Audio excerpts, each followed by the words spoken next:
failure is actually feedback. And failure is actually growth. It's not a setback.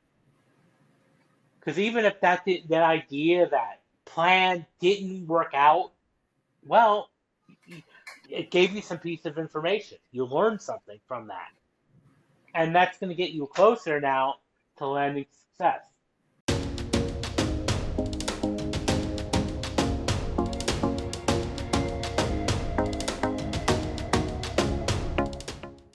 Welcome to the Leader's Mindset, where I bring you conversations with leaders who are making an impact in business and our communities.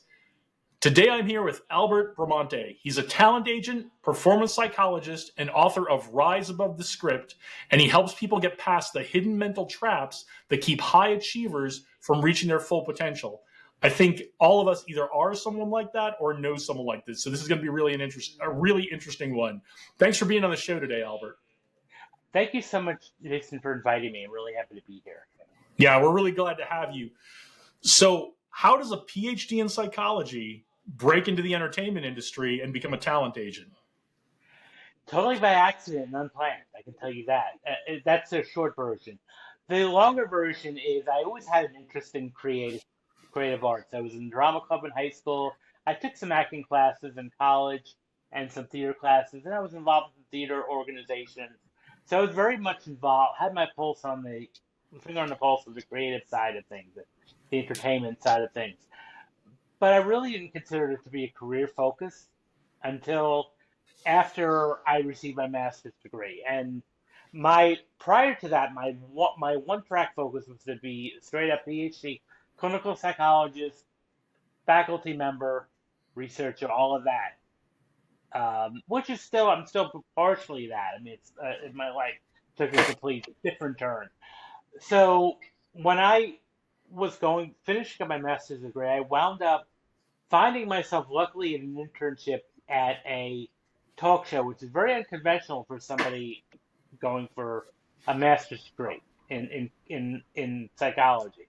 So I found myself working more in the counseling, aftercare department at this talk show. Again, I don't even know how that happened. It just happened by circumstance. Glad it happened, but it was my first foray into professional entertainment.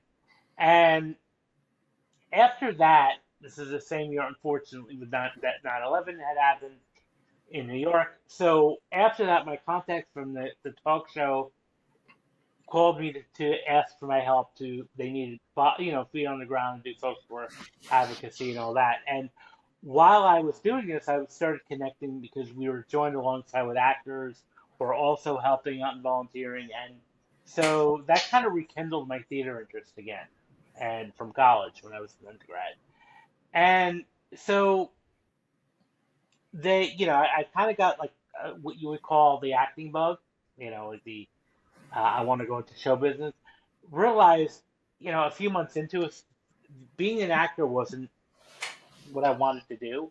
What I wanted to do was be around actors. I enjoyed the environment of being on set and the environment of, just being around actors. And so that was so important for me. Just not only just actors, but creative people, filmmakers, directors, producers, content creators, all those people kind of just really energized me. I really felt more at home in that group than I did with other academics and other PhDs and other people, in the academic environment.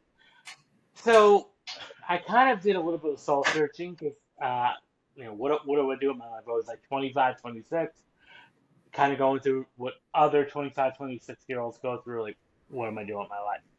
So I kind of found myself in a couple of different scenarios, and then I realized, maybe I should try representing actors. Maybe I should try advocating for them and trying to find a way that can really help them. Because one of the things that I really liked to do my entire life was connect people. Like, I really consider myself a connector, a people connector. And that was definitely something that I was really heavily considering and I enjoy doing. And that was now what I do as an agent. I connect people. I connect actors to projects. I connect other people together, and that I really enjoy doing. And I also enjoy teaching. I've always been, I've been a college professor for 22 years. I've always enjoyed it. Even prior to this, I had always in my imagination and my, um, I fantasized myself teaching. I just enjoyed going up in the classroom and just sharing my knowledge and helping other people. So that's kind of like where I was able to kind of do both. And the experience that really helped me bridge both worlds was for my doctoral dissertation. I looked at and I examined self-defeating behavior in performing artists, actors mainly. And so I did an actual psychological study with actors and self-sabotage. Yeah, and that's what I want to get into next because, as you said, you wanted to find a way to help performers, to help creatives, not just represent them, which is great by itself. I mean, Oh that's a great yeah, absolutely. great calling, a great job. But you wanted to do a little more, and you saw Right. that many of these actors that you were working with were self-sabotaging. So hmm what are some of the indicators among your clients that made you realize they were self-sabotaging, and what kind of traits might we see in ourselves if we're doing the same thing? Well, the thing about self-sabotage and why it's very sneaky and I would say even treacherous is we don't realize we're doing it. It's not like a badge that we wear, like saying, "Okay, hi, I'm self-sabotaging today." We don't realize we're doing it. So for actors, what that would look like would be not showing up for auditions, no, canceling auditions at the last minute, not being prepared for auditions, not or forgetting their lines during auditions or performances, things like that, things that would really kind of take them out of the competition. So, in a nutshell, it's like actors being their own worst enemy. And the same thing goes for a lot of people, not just actors, that this can happen where, you know, very often our own worst enemy is staring at us in the mirror, not It, other people. Yeah, it's absolutely true in business and entrepreneurship. I know a ton of entrepreneurs who don't make that follow-up call, who don't show up to that event that they've been excited about all week, who don't go do that meeting that they were excited to go do. I see that all the hmm time, and I'm guilty of it of myself sometimes. So what are the mental patterns and traps that keep us stuck? Let's dig into a little bit. What is it? What's behind us turning down those meetings, not making those calls, not showing up to those auditions? A lot of times it could be fear of success, the fear of change.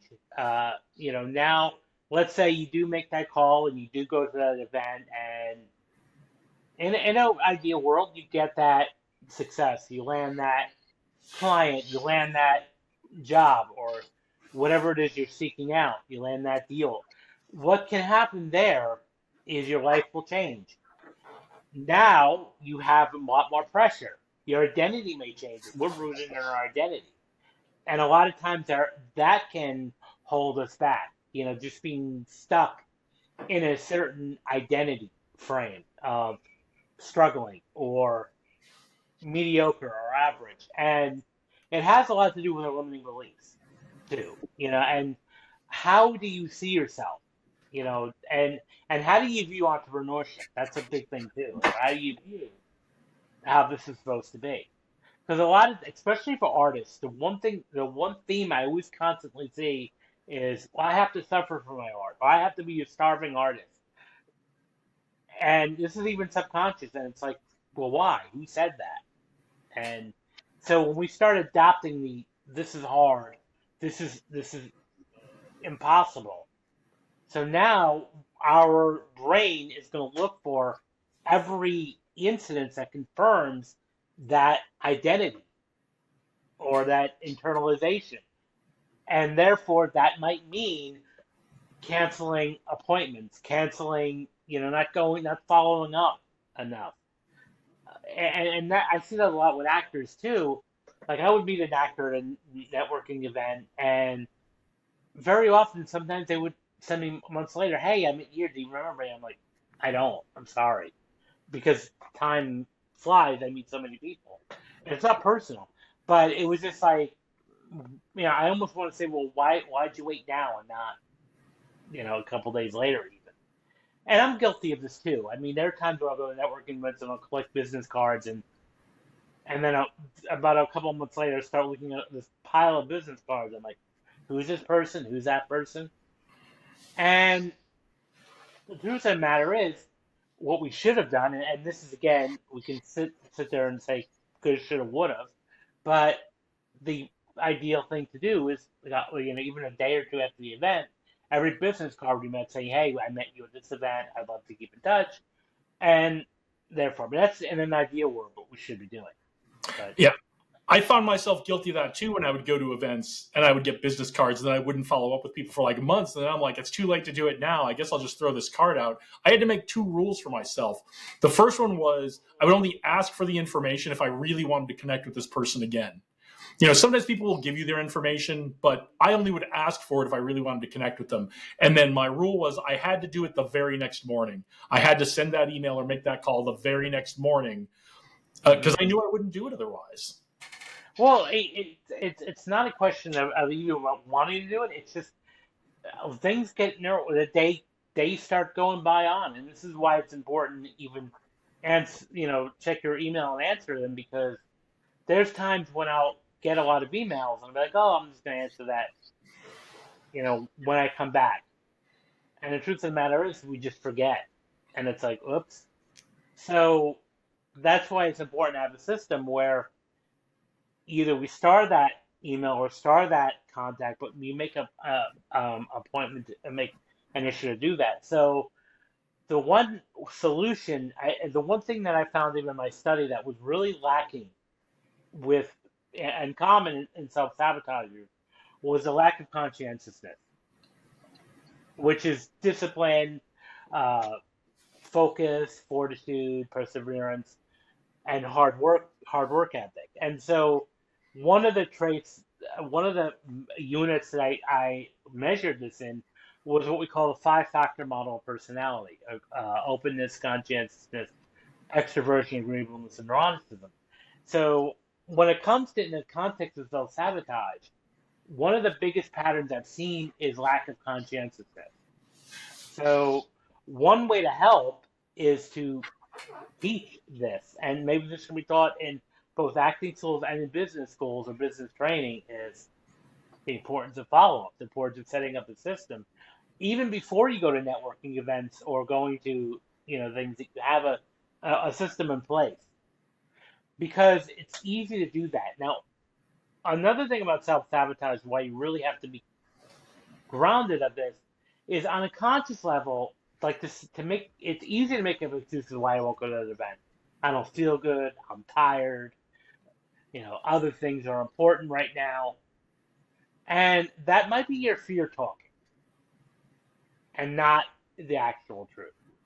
So that's important to realize, because it's easy, especially if you have a bit of fear, it's easy to talk yourself out of the things that are scary and make it appear like it's logical. Yeah, Really. absolutely.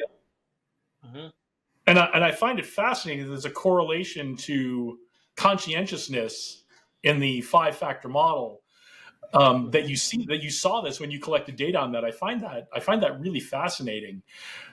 In business and in life, and I'm sure it's the same in the entertainment industry, showing up is really kind of the hardest part, and not everyone does it all the time. If there's someone we see that we want to help, how do we know when? And maybe some conscientiousness traits, some conscientiousness indicators, what we need to look at. But how do we know when they just need a pep talk about showing up, or if there might be deeper, like a fear of success, fear of rejection, that is causing them to self-sabotage? How do we help them as friends and colleagues?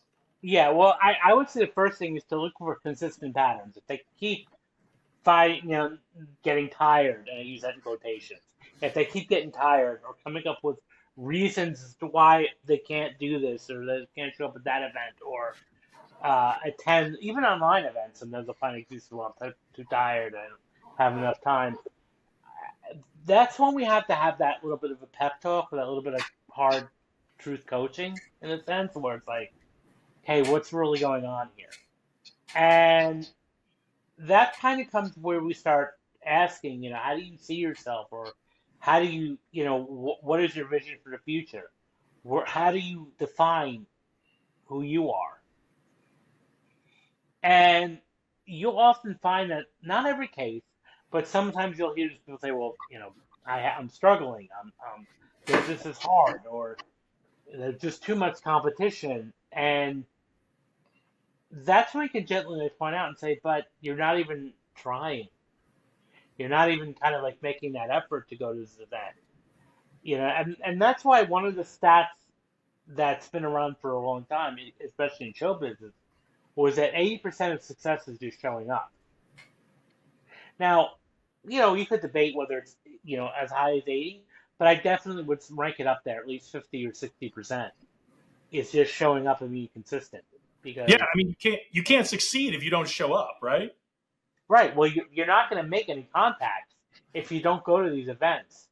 You're not going to make any, headway if you don't take actions to improve your business, or to improve your company, or to improve your brand. If you're not making these active steps, like even with content creation too. I mean, if I want to build my business, if I sit down and don't post anything online, I'm not. My brand isn't growing. It's not. It's not like that. Oh, build it and they'll come. No, I have to actively go out and create content too. And a lot of times it also has a lot to do with fear going out there. And that can turn into procrastination, where it's like, I'll do it tomorrow, or I'll do it next week. If there'll be more networking events, I'll go to the one next month, or next week, and I'll be ready. The only unfortunate thing is now next week or next month's going to come around, and now here comes another excuse why you're not going to go. And then you say, well, next month or next week I'll be ready. The So truth of the matter is you'll never be ready, because it's not the external things that are happening. It's something internally that needs to be recalibrated or addressed.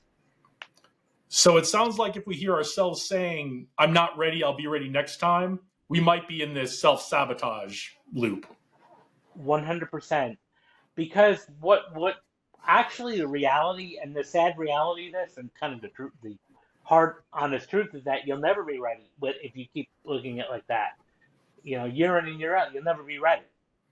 And there's not only the procrastination, but there's also that perfectionism. Well, I need to have my, business really up and thriving, or I need to have this extra bit of training before I can put myself out there. And the truth of the matter is, you'll never, if you keep having that mentality, you'll never be enough. Because then when you do get the training, it's like, well, that's not enough. I need this. And a lot of times, the best advice is very simple: just start.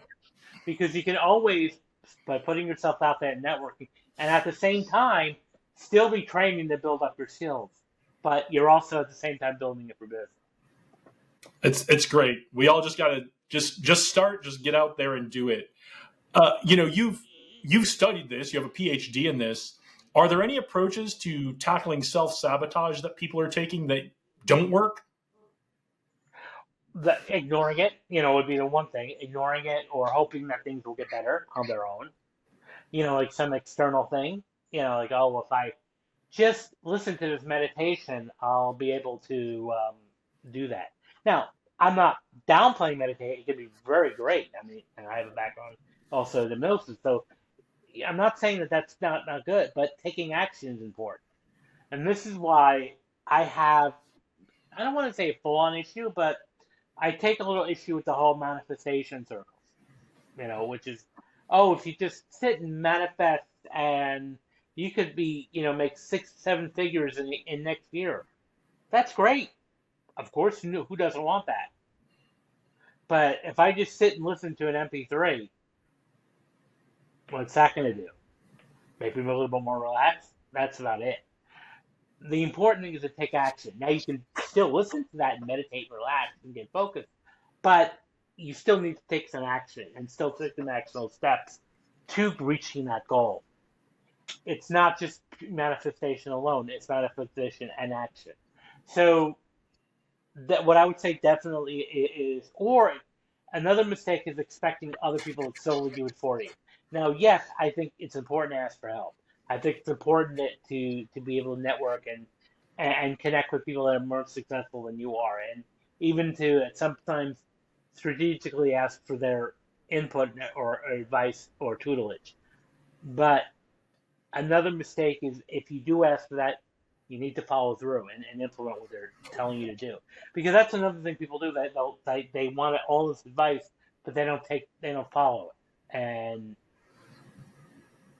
nothing drives people crazier, especially successful entrepreneurs who are mentoring up and coming entrepreneurs, or nothing drives people crazier when people come and ask them for advice and then don't follow it, right? And it's one thing to say, okay, let me rationally consider your advice and see how that's going to work for me, and maybe I'll follow some of it and maybe I won't.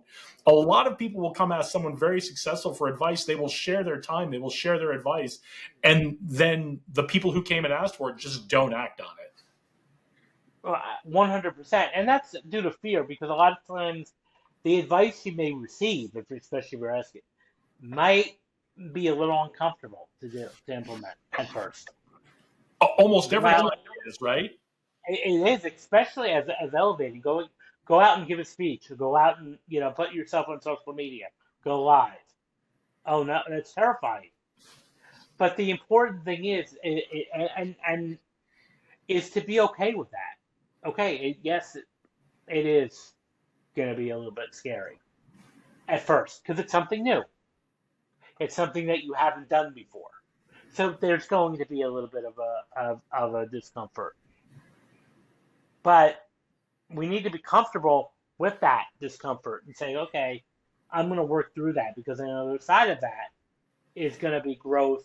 And even if you implement something like, hey, I implemented this, and this, but it didn't quite work for me. I think most of those coaches and entrepreneurs will be more forgiving of that than inaction at all. Because then it's like, okay, well, that didn't work, let's try this. But at least you know it didn't work because you went out and tried it. Rather than sit there and say, I know this is not going to work. Not going to work for me. Mm. How do you know that? You haven't tried it. And until you try it, you'll never know. And we're human, so we're going to make mistakes. And that's another thing, too, is we have such a fear of failure, too, just like we have a fear of success. We have a fear of failure. And the truth, I think one of the ways we can reframe that is failure is actually feedback. And failure is actually growth. It's not a setback. Because even if that idea, that plan didn't work out, well, it gave you some piece of information. You learned something from that. And that's going to get you closer now to landing success. Yeah, growth. It comes from failure. It comes from setbacks. There's no way around that. It's a lesson I need to remind myself of every day. So I don't want the audience to think like, hey, we're spouting this wisdom and we're over it. I have to do it every day. I have to remind myself every day. There's no such thing as perfection, and I'll call myself out on stuff too. I'm like, okay, yep, I'm doing this, and because the important thing is I'm human. And even if you're listening to this and say, well, this does sound like me. The important thing is to be okay with that. Okay, forgive me. Now tomorrow, just do it differently, because the past is the past. There's no need, it's not necessary to beat ourselves up over things we've done in the past. We can't change the past, but we can change what we're doing now and tomorrow.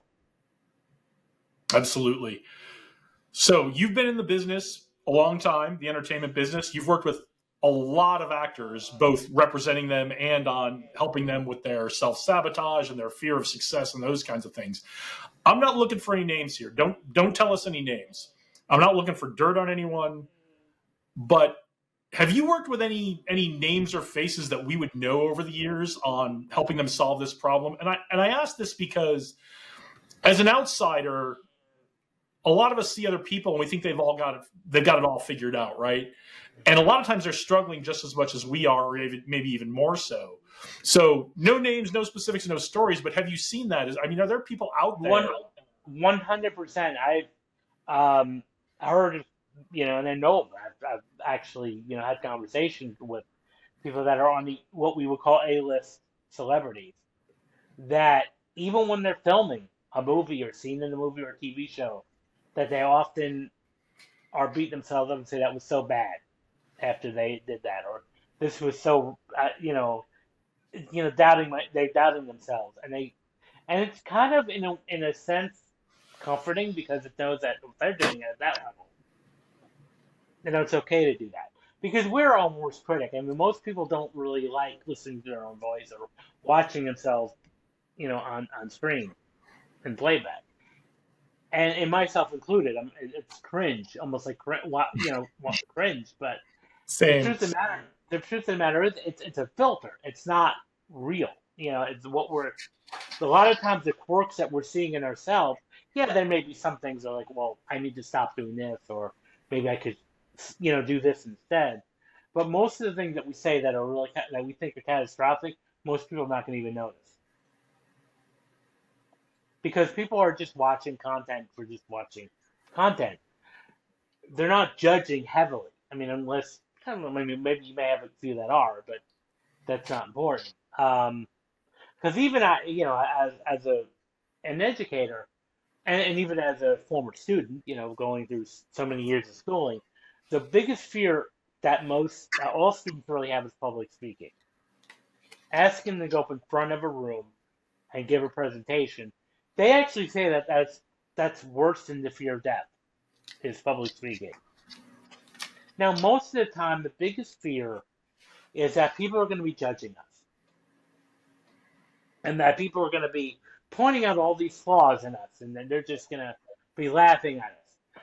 But the honest, hard truth is that nobody cares. When, especially in a classroom setting, usually students fall to the audience. One, I'm next. I got to go soon. And they're so focused in their world of what they're about to say, or even after they're done, they're either, thanking goodness that they're done, or they're beating themselves up. For, I said, I should have said that. They're not even paying attention to you. They may be, their eyes may be transfixed on you, but internally they're not. And they don't care. So that should be comfort for you as a speaker. Go up there. Nobody cares. Just, go up and say your message. Or, and especially as you become more up and coming, whether you're a speaker, coach, entrepreneur, influencer, there, one of the hard truths, especially as an educator, that I had to learn was that not everybody is going to be on your side, or everyone's going to be a fan. There's going to be people that you're not going to be their cup of tea. It's like there's people that are not my cup of tea. The way it is. And especially as a teacher and an educator, especially in the college level, sometimes I would have, anywhere from 80 to 200 students a semester, which is a lot of students. And, at the end, that we would always get the faculty evaluations. Most of mine always have been like 85 to 90% glowing, positive. But there's that 10, 15% that are either going to be indifferent, or even a few that are going to be scathing, the opposite, a real, just all ones down the line, and just, scathing review. That's reality. Now, I have two choices when I get that data. I can be upset, dwell on those few that didn't, but if I'm doing that, then I'm negating all the good that I have. All the good reviews I'm not paying attention to anymore, because I'm just focusing on those couple of bad ones. Or the other option is to, when when the sting is over, to kind of look back at even the ones that are negative and say, is there anything constructive here?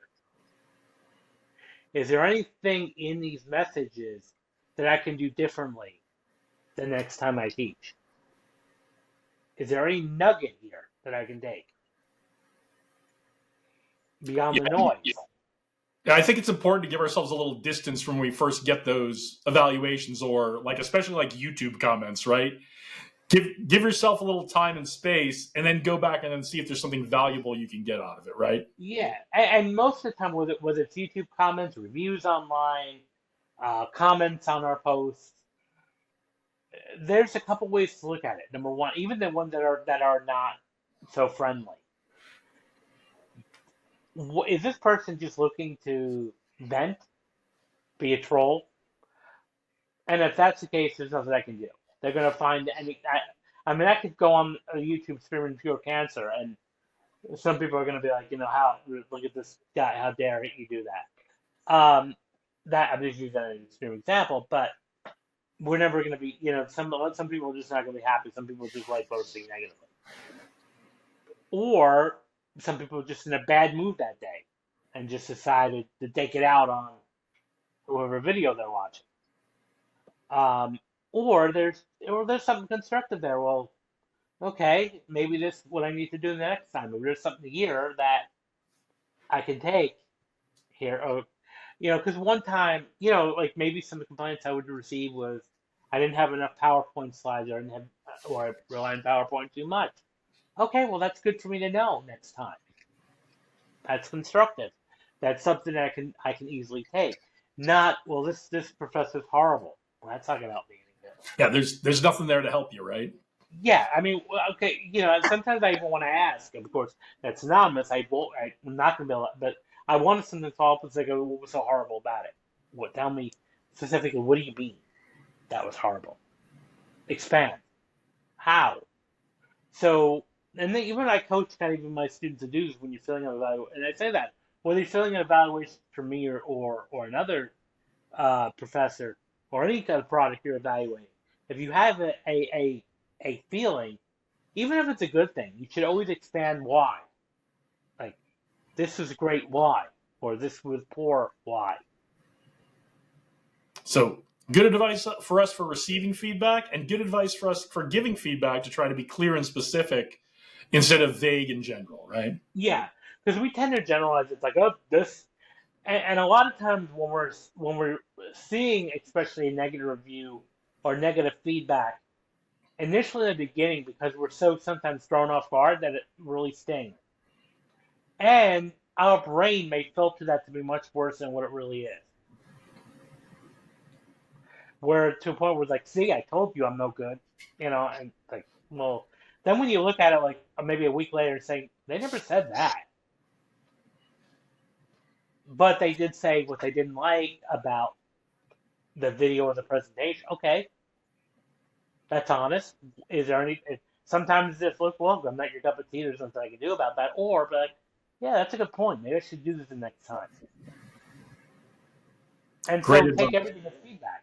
Take everything as feedback, and rather than generalizing it, because even something with actors, they'll audition and they'll even get called back, and sometimes even be put on what they call the short list, and then not get the role.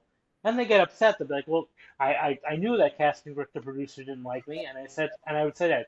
So when did they tell you that they didn't like you? And they'll start laughing. They're like, no, they didn't. I'm like, no, see, they didn't, because you just made that conclusion that they didn't like you because you didn't get the role, or you didn't get hired for that job. Now all of a sudden they're just out to get you. So it's easy to generalize, and that's the biggest mistake people make is they generalize. They generalize, they blow things completely out of proportion, and draw conclusions and make assumptions where it's like, how did you get there? You went from, this point and all the way you're generalizing into this. So that's why it's important to always be specific. And when you're giving feedback and also receiving feedback is, try to get the most specific things out of that rather than, emotionally reacting. Yeah, that's great advice. So approaching someone, telling them they might be self-sabotaging is a pretty sensitive conversation. How do you know when your talent clients or an actor are ready to receive your help, and how do you approach them? What's that conversation you have with them? Well, the important thing is, it's like, well, I notice this is happening.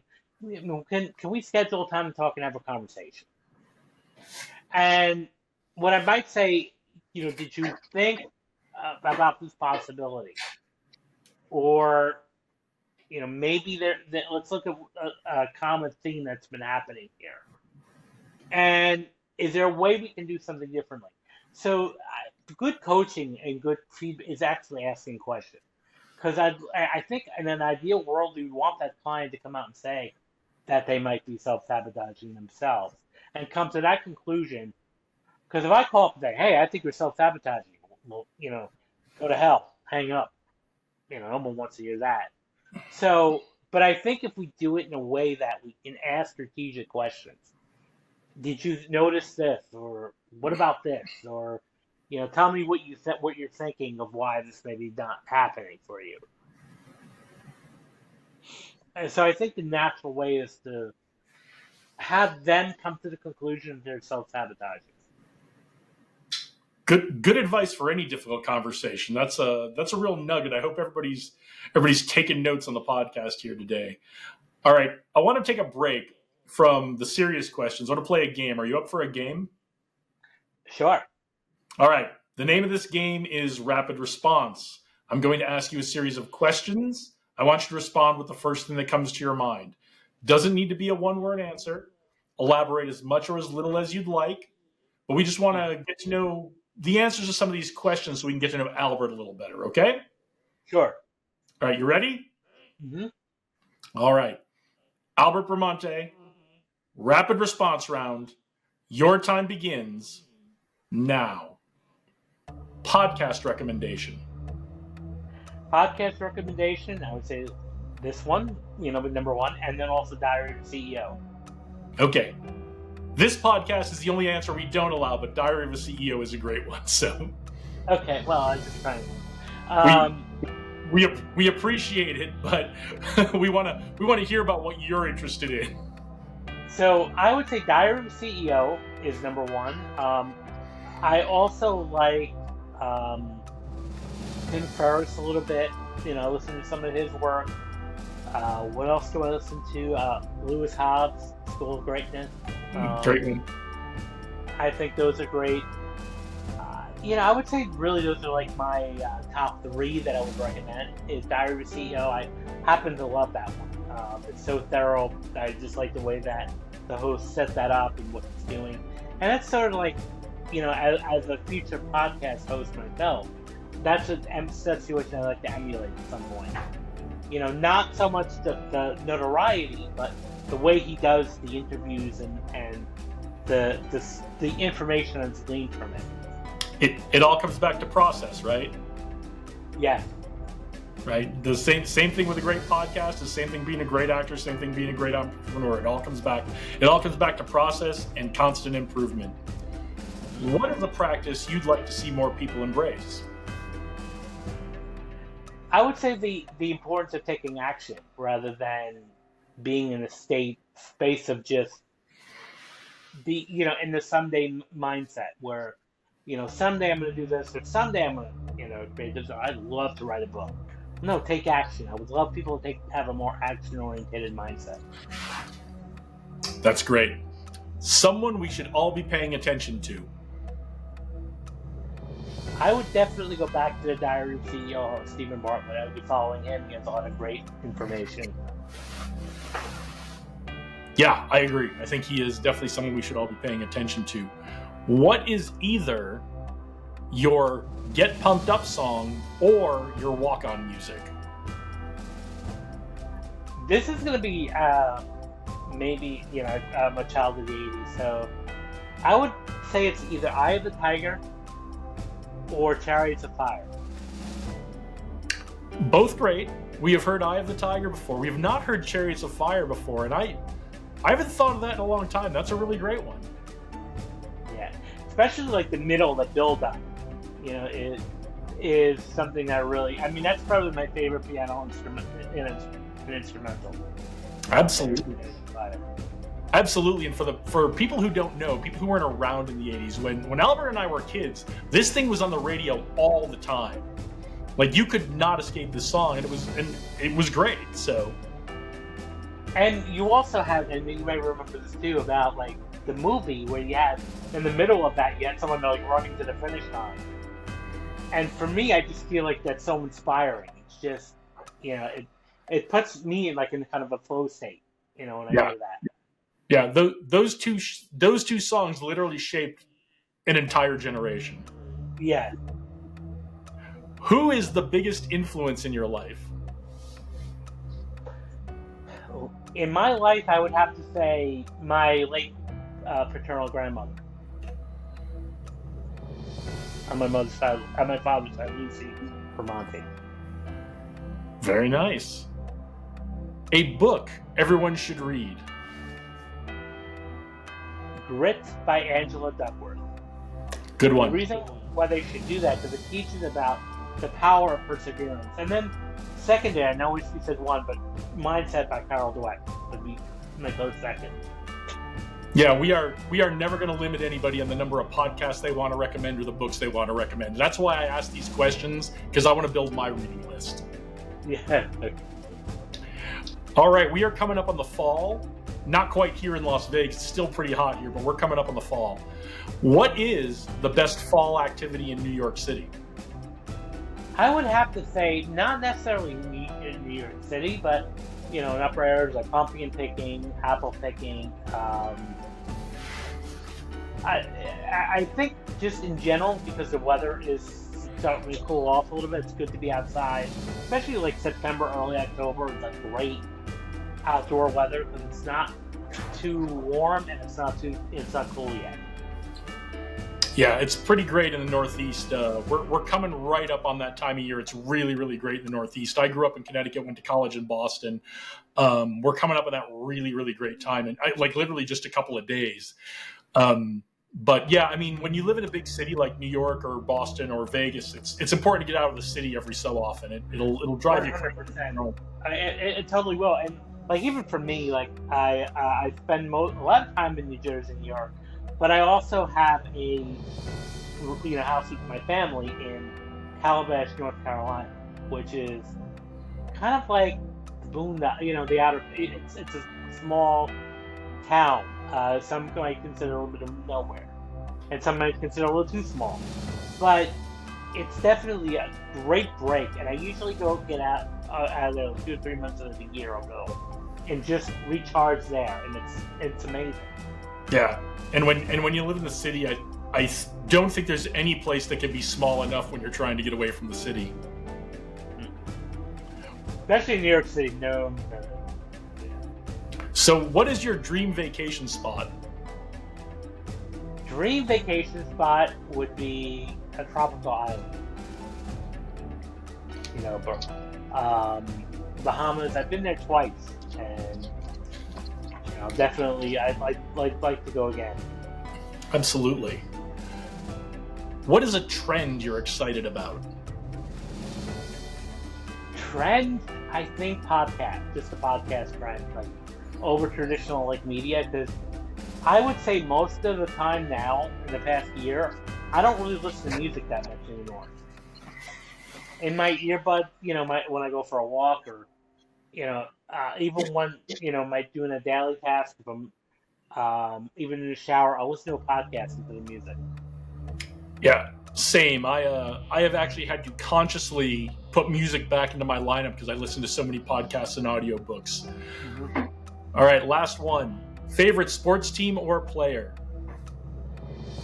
Favorite sports, I don't really have a player, but I would have to say New York Yankees. I know I'm going to get some flack from this, but New York Yankees. Yeah, and as you should, as a Yankee fan. But you're from New York, so it's no surprise there. So no surprise I'm a Red Sox fan growing up in New England and going to college in Boston. But the Yankees, they are a powerhouse. They are legends, and no one can argue with the results. Yeah, they've done pretty well, and to be quite honest, I'm not entirely much of a sports fan, but I would have to say that is my favorite team, the Yankees. So, Look, if you're going to live in New York, you may as well be a Yankees fan, right? yeah. Mhm. All right. Thanks for playing our game, Albert. It was nice to get to know you in a way that the business and psychology questions don't always lead us to. You did mention earlier that you did a lot of counseling after 9/11 to help people get through that tragedy. What was that Mhm. like, and what did you learn from that?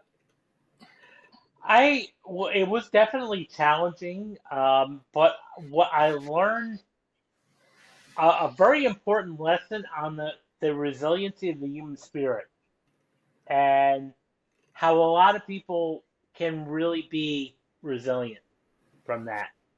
Um, One particular case is I was working with because I was doing a lot with social service stuff, counseling, but entitlement. Like so, I remember I had a case of a mom who had lost her son. Her son was a custodial staff on Windows of the World, which lost like 600 people that day. 600 employees. That's the restaurant at the top of Yeah. the So that I think out of those were the companies that one of the companies that like lost so many people that day. And so, now naturally, and this is my own kind of bias showing up. So I was expecting to really be in for a really intense, meeting because of mom losing her son. And instead, what I was greeted to, because we did home visits at that time. So when I went to her house, it was vibrant, and we had this long conversation. And she was telling me that of course that she misses her son on a daily basis, but she's so thankful that she got so many years out of him, and that he kind of, I think she said, alluded to the fact that he helped other people, which kind of led to his demise because he stayed up there a little too long to help other people when he should have evacuated. So she was like, "But that my son, he's an angel," and that touched me because I was like, "Wow, I'm supposed to be counseling you, and I think you're counseling me right now." And so, and I've seen that occasionally where people just were so strong. I mean, yeah, they were definitely affected and they were definitely traumatized, but I think resiliency in the human spirit was really what I would say was the most significant thing I took out of that. Yeah, it's really amazing how people are able to find that resilience in the wake of such a big tragedy and be there for each other. And I'm glad to hear that you were seeing that as well as someone trying to Hmm. be on the ground there, trying to help people with that. Your book is based on the work you did in your PhD dissertation. Yes. Talk a little bit about some of the findings from that earlier. What prompted you to write the book, and how did you make your research accessible to regular people like us?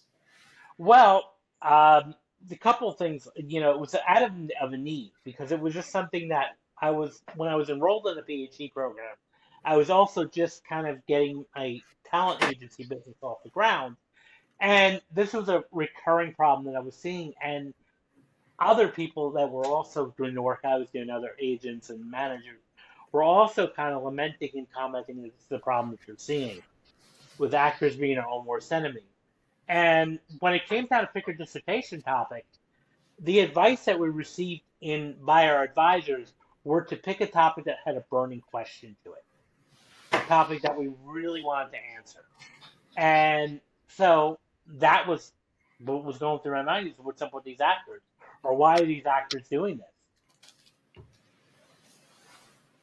And so that just led me down that path. And when I got a requested a topic and mentioned it to my advisors, they're like, we love it because there was nothing written about actors in self-sabotage. There was stuff about athletes or even sometimes executives, but nothing about actors and performing arts, anything about the psychology of that. So that's what prompted me to do that.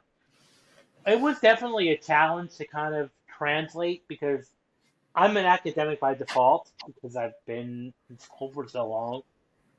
Now, to write a dissertation and to read a dissertation is a task. Because I had my family that was so supportive. They're like, I would love to read your dissertation. And they'll take a look at a couple pages and be like, nope, and close it. And I don't blame them because it is very, very technical. Very technical. The idea here is to make it very conversational. So I did take the research. It took a while to do this, but I did take the research. I still have my book. If you look at the back of my book, I have a robust reference section. And I did that purposely because, as a scholar and researcher by default, it's so important to draw on research and respect that. So I wanted to create examples and everyday, stories and everyday examples that people can relate to. Because again, I didn't want this to be another PhD dissertation.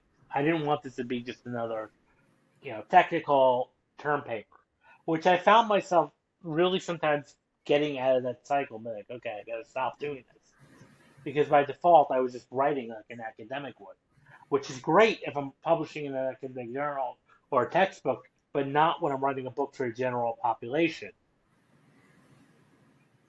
Yeah, research and academics get a bad rap because it's not always accessible for people to understand what you're talking about in this. But that's by design. We're being very technical. We're being very thorough. We're being very detailed and deliberate. We're answering very narrow questions that are part of a bigger whole that are going to help somebody later. So it's a very different kind of writing. It's a very different kind of researching than someone who's casually looking for answers to a problem they're having. So I give you a lot of credit for one, doing a PhD, which is incredibly hard, writing a dissertation, which is incredibly hard, and then taking the time to make it accessible to all of us. I haven't read it yet. I bought a copy. I haven't read it. That's the very next thing on my reading list, and I'm really looking forward to it. Thank you. Yeah, no, I appreciate that, and it definitely is, and and I know sometimes this may, and if anybody who's an academic may be listening may get a little upset with me with this, but I also think a lot of times academics tend to be very wordy, and sometimes using thousands of words that can probably be summarized in 100 to 200 words. In a condensed way. It's like sometimes just going through a circular way of saying, okay, I read 40 pages when I really could have summarized that in a paragraph. Yeah, I agree. But we will let you academics work with each other on that improvement. Yeah, But no, I'm going to say, when academics do take their work and translate it into a book for the rest of us, it's usually very helpful because it is down to those stories. It is down to those, instead of 40 pages, the one paragraph that makes a difference. Well, and stories are very, very powerful. I mean, storytelling is one of the best ways to reach people and influence them is to come up with those stories and give examples because, again, we can then picture it in our mind, and that's why there's that saying, a picture's worth 1,000 words. Because now when we can picture something, if we're reading a story, saying, okay, this is what we're saying now. Aha, now the point is made. And the purpose of writing the book, and I'm sure every person who writes, especially a nonfiction book, is to educate and inspire. And the way to do that is, imagination and making it extremely relatable. Well, as I said, I'm really looking forward to reading the book. As soon as I finish the one I'm doing right now, it's absolutely next on the list on my Kindle. What are some of the tech trends you see in entertainment right now? Is there anything you're excited about when it comes to tech in acting? Well, the one thing, and this is depending on who you ask, I happen to like, on some level, AI, and I definitely think for AI is kind of even helping an actor kind of like create a brand, helping them with branding themselves. You can use AI to help brand yourself, in any field, but even as an actor. You can use, AI to help you create creative ways to memorize lines, creative ways to, create a character. The one thing I've definitely said is more digital trend that's it's more accessible now than not just AI, but just digital products now, when you had, when I was first started, if you wanted to film a scene, you needed to either go to a studio, rent out the most expensive cameras, get good lighting.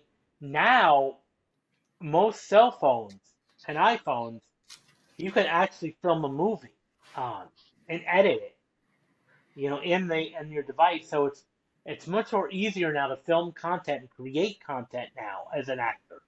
So that's one of the trends I'm excited about. Is just the fact that everything is so accessible now and easier to get focused on. Whether when you had to spend all this money in the past, over you need every piece of equipment. You still need equipment now, but it's easier now with phones. Absolutely, and the phones are amazing.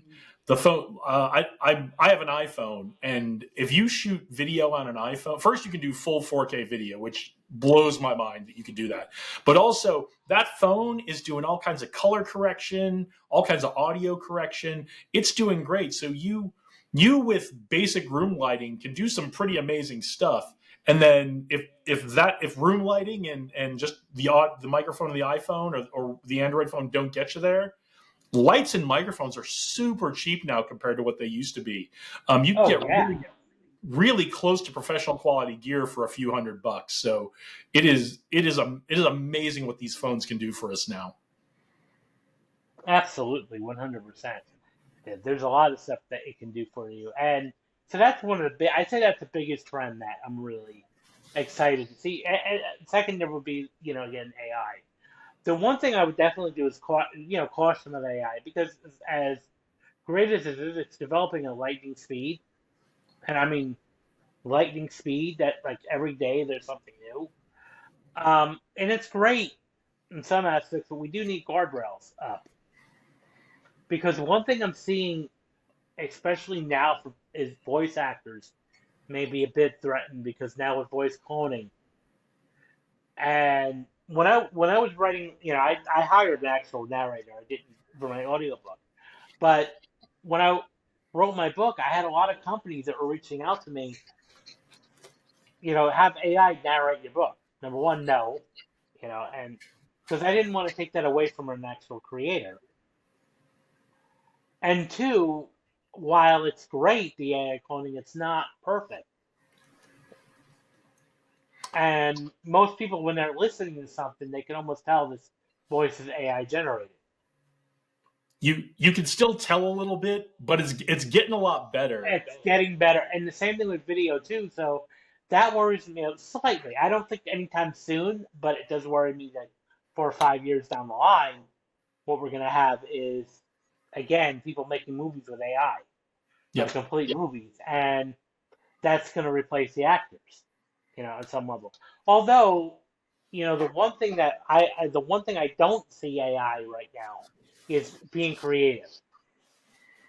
It lacks, especially the long language models like ChatGPT and Claude. I feel they don't really have creativity. I think the work we're going to see coming out of AI writing, AI content generation, except for the very inflammatory stuff you see on social media and on YouTube, I think in terms of like real art, I think the AI created stuff is going to be relatively bland for the next few years, and Yeah, and that will create an opportunity for folks who really want to put the time and effort into writing and acting and directing and producing and that kind of thing. But I can say the arms race has begun. A few months ago, we had both the founder and the CEO of a tech startup who is using AI to help protect artists and performers' name, image, and likeness, and go search the web for where they might be being cloned without their permission. So the arms yeah, race has begun. We can use the robots to help us fight the robots. and that's something good too, because we need those guardrails. Because yes, I can create and likeness of somebody, and unfortunately, some of this equipment is very fast. I only need maybe 30 seconds to a minute of actual footage where I can create an image and likeness of somebody on some of the more advanced technologies. But at the same time, there are still a lot of quirks if you look closely. Yeah. Because you can often tell like the way the mouth is moving, the way that the movements are of the, of screen. The characters are it's very robotic like still. Yeah.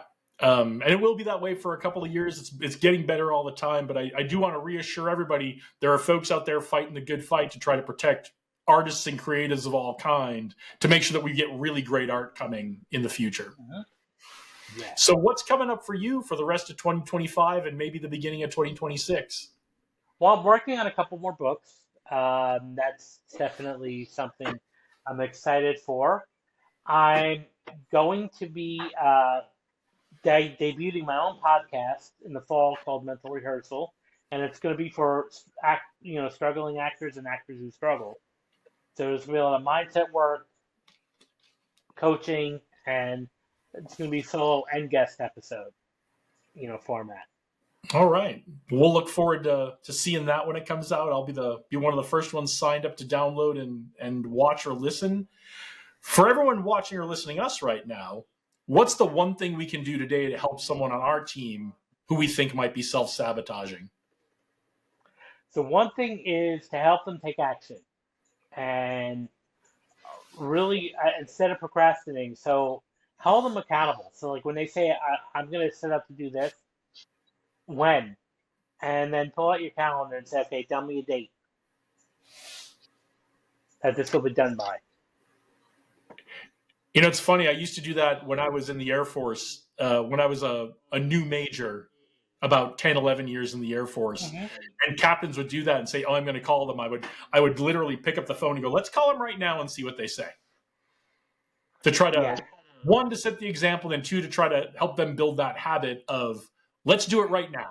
Yeah, take action. Because again, otherwise we're going to be in that space of, well, someday I'll do that, or someday it's going to, I know I have to call them, I'll find the time. And you'll never find the time, if you don't take that action now. So that is definitely important. Love it.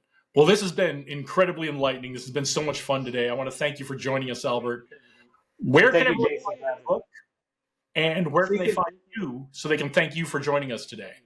So you can find me at albertbramante.com, and you can find my book on Amazon or Kindle or Audible. And I'd love to hear from you. Excellent. Well, I've got my copy. Like I said, I'm going to be starting to read that in the next couple of days here. I want to thank you again for being here today, Albert. I want to thank all of you for watching and listening. If you found this conversation valuable, go ahead and share it with someone who can use it. I'm sure you know some actors out there or some entrepreneurs out there who might be able to use this advice. Leave us a comment. Don't forget to subscribe. And if you're on a podcast platform where you can leave a review, please leave us a 5-star review. It helps expand our audience and get interviews like this one we did with Albert out to lots more people. So we have more amazing interviews with leaders coming your way. Go out there, do great things today, onward and upward.